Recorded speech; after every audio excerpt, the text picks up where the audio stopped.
Chapter 1. Tanpa dua keistimewaan. Kamu sudah gak punya payudara. Wanita cacat. Kamu pikir aku dan keluargaku gila mau menjadikanmu istriku? Bagaimana bisa pria seperti Reiko Byakta Adiwijaya yang begitu terpelajar menyentaknya dan bicara seperti itu? Jadi semua sandiwara, pernikahan ini karena kalian menuruti kakek Adiwijaya? Ya, jadi jangan berpikir aku menyukaimu. Maaf ya, aku pria normal. Wanita tanpa dua yang menonjol itu kayak aku tidur sama laki-laki. Perih tak berdarah di hati Aida ketika mendengar desis Reiko. Pria yang tampak sangat penyayang dengan senyum selalu merekah, bahkan datang ke keluarganya bersama kakeknya Adiwijaya dan orang tuanya ke rumah Aida baik-baik untuk mempersuntingnya. Aida juga jelas sekali mendengar dia tak sama sekali keberatan dengan kondisi fisik Aida.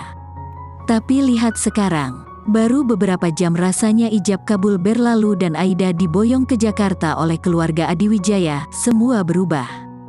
Di rumah orang tua Reiko, dia sudah disentak saat memasuki ruang tamu. Kedua orang tua Reiko langsung meminta putranya menjelaskan status Aida di balik pengetahuan Adiwijaya. Bagaimana Aida tak murka dirinya hanya diperalat. Kalau begitu aku tidak mau terikat permainanmu dan keluargamu. Ceraikan aku, sengit Aida menantang tak mau kalah.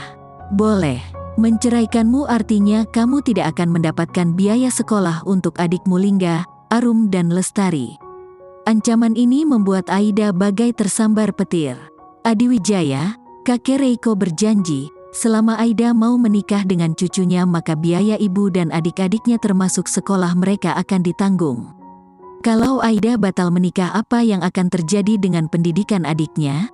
Kenapa juga kakek Adiwijaya harus begitu baik pada kami dan begitu yakin aku paling cocok buat cucunya? Padahal banyak kekuranganku dan cucunya juga gak mau sama aku? Aida tak tahu apa alasan pria paruh baya itu selalu menyokong anggota keluarganya selepas ayahnya jatuh sakit hingga pria itu meninggal. Bahkan setelah semua harta mereka habis untuk berobat dan operasi Aida yang terkena penyakit seperti ayahnya, hanya bedanya ayahnya kanker hati sementara Aida di payudara dan bisa sembuh karena semua disokong Adiwijaya. Kamu pasti lagi mikir kan? Aida tersentak lagi dengan Reiko yang menyindirnya. Pernikahan bisa batal, tapi bagaimana ibumu yang sudah menikahkanmu dengan saksi Pak RT, wakil RT juga keluargamu itu? Apa mereka tidak akan malu di kampung? Aida memang tak bisa egois. Saat tadi malam Aida ingin membatalkan pernikahan karena kekurangan fisiknya, asma ibunya kambuh. Ratna sesak napas, pucat dan hampir pingsan. Ibunya sudah berpikir kalau Reiko adalah pria sempurna. Keluarga mereka juga banyak berhutang budi pada keluarga Adiwijaya. Harusnya kamu menolak kalau memang tak mau menikah denganku. Kakekku hampir mati karena kena serangan jantung saat aku menolak. Sampai akhirnya papa aku membuat skenario ini. Reiko kembali menegaskan sambil menatap Aida yang duduk di seberangnya. Keluarga intiku tahu aku sudah punya kekasih. Mereka juga sudah menerima kekasihku. Tapi karena kakek bersikeras dengan ribuan alasannya, jadi kami sengaja mengikuti keinginan kakek. Tapi aku akan membuat perjanjian denganmu. Bilang aja kamu takut gak dibagi warisan kan? Klise gitu alasannya, sindir Aida yang membuat wajah Reiko merah padam. Jangan banyak bicara, sentaknya sedetik kemudian. Reiko mengambil map di meja yang membuat sofa yang diduduki Aida berseberangan dengan sofa yang diduduki Reiko. Ini surat perjanjiannya, tanda tangani dan kamu akan tetap dapat benefit dari pernikahan kita sesuai janji kakekku Adiwijaya. Sebetulnya saat mendengar kalimat pertama, Aida Taskia ingin bersikeras meminta suaminya menceraikannya saja demi harga dirinya. Tapi mendengar kata benefit, gadis itu terngiang sindiran Reiko. Uang biaya pendidikan Lingga yang sudah diterima di Aerofly Institute, biaya masuk SMA dan SMP untuk Arum dan Lestari itu seakan terpampang nyata seperti serial horor dalam benak Aida. Apa yang kamu tunggu? Cepat tanda tangani. Aida kembali disadarkan dengan suara bariton tegas yang membuatnya fokus pada surat perjanjian itu. 3. Boleh aku membacanya dulu? Aida menurunkan intonasi suaranya mulai melunak. Tapi justru membuat Reiko memberikan senyum menyindir dan membuat Aida kembali dihinakan. Benar-benar mannernya buruk banget. Apa susahnya memberikan kertasnya tanpa dilempar sih? Dia ingin aku memungut lembaran itu seperti pengemis bukan? Aida mengomel dalam hatinya saat dia memunguti satu persatu lembar kertas yang dilemparkan Reiko. Pria itu tersenyum menghina. Aida sungguh tak habis pikir. Padahal sebelum ijab kabul, Reiko begitu romantis. Dia memberikan kecupan di dahi Aida dan selalu menggenggam tangan Aida, membuat iri dunia, melayangkan impian dan hayalan Aida tentang sosok suami yang akan menciptakan surganya di dunia. Untuk mengambilkan lembaran di dekat sepatunya saja dia tak mau bantu. Kini, semua berlawanan. Tak ada lagi kelembutan Reiko. Aida harus berusaha sendiri memungut lembaran itu, bahkan ada kertas yang berjarak kurang dari setengah meter dari tempat Reiko duduk. Padahal agak sulit Aida bergerak dengan kebaya yang masih melekat di tubuhnya. Aida belum mengganti pakaian pengantin karena memang saat sampai di rumah keluarga Reiko, Endra Adiwijaya menunjukkan penolakannya pada Aida. Istrinya dan adik-adik Reiko juga tampak mencemoohnya sebelum Endra meminta Reiko menjelaskan kontrak perjanjian. Di kamar itulah Reiko membuat Aida makin jelas tentang statusnya berdasarkan poin perjanjian yang membuat kepala gadis itu berdenyut. Tanda tangani cepat. Sudah setengah jam kamu baca itu. Penanya ada di meja. Tapi ini semua demi impian dan pendidikan adik-adikku. Aida mengingatkan dalam benaknya sebelum pena di tangannya bergerak menggoreskan tinta di kertas perjanjian.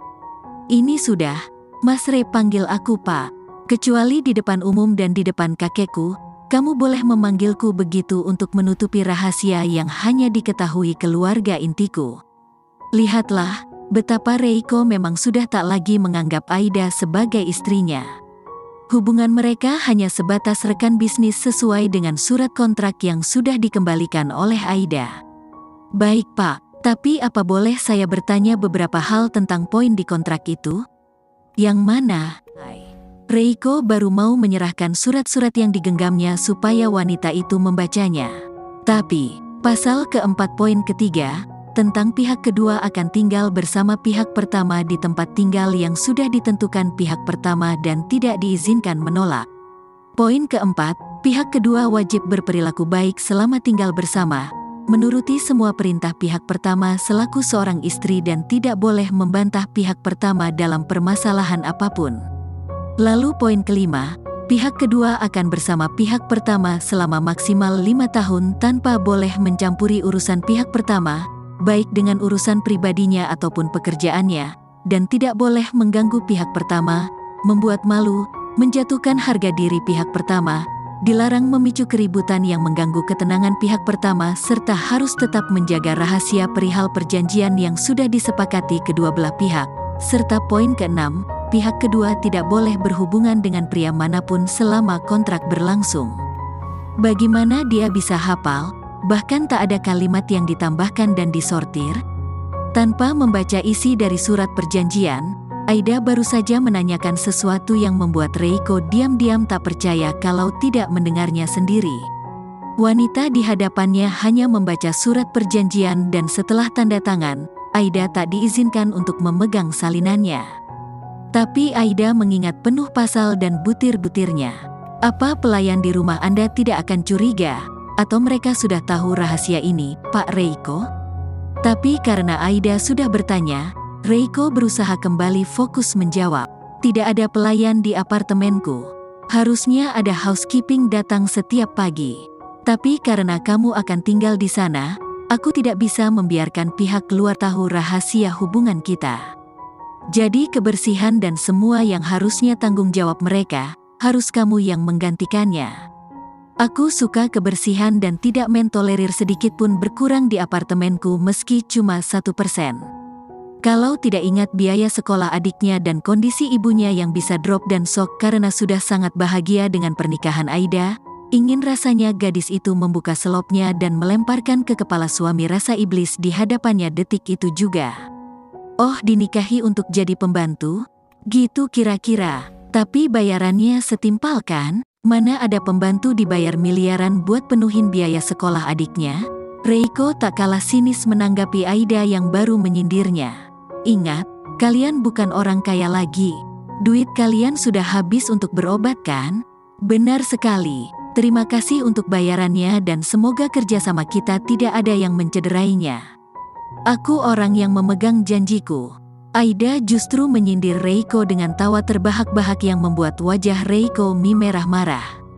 Apa yang lucu? Kamu tidak mempercayaiku? Janji ijab kabul di depan Tuhan saja Anda cederai, Pak Reiko Byakta Adiwijaya.